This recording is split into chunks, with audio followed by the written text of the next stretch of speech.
Trending story.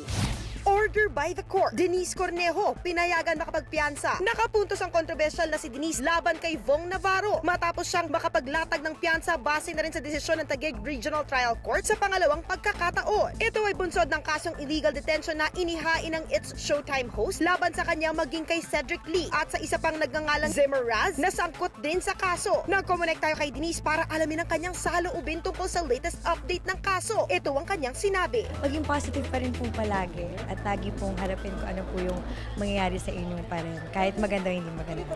Sagot naman ng kanyang abogadong si Attorney Ferdinand Topacio kaugnay sa latest development ng kaso. We're just happy na sa ngayon ay yun nga, kinatigan yung dating kapasyahan na makapagpiyansa sina Mr. Lee, sina Mr. Raz, saka si Ms. Cornejo. Pero tila umaalma ang kampo ni Vong Navarro dahil dito. Humingi kami ng piyansa roon at kami pinagbigyan.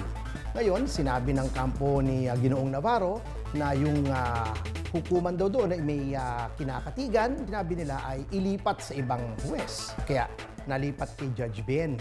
Ngunit ganun din ang desisyon ni Judge Ben na tama yung unang desisyon ni Judge Cortez. Sa gitna ng latest development, masaya naman si Denise dahil kahit paano, humuhupa ang kontrobersiyang kinasasangkutan niya na nangyari noong January 2014 pa. Pero dadating naman po talagang tatahimik eh. So, ako naglaylo naman po lahat. Masaya naman po. Samantala, mula ng pansamantalang nakalaya si Denise sa kulungan, naging abala siya sa kabi-kabilang activities. Ngayon po ay pinagpapatuloy niya yung kanyang dating ginagawa bago nagkaroon ng kasong ito, yung modeling niya, pagiging stylist, at ngayon ay nagtitraining siya sa stage acting at sa painting.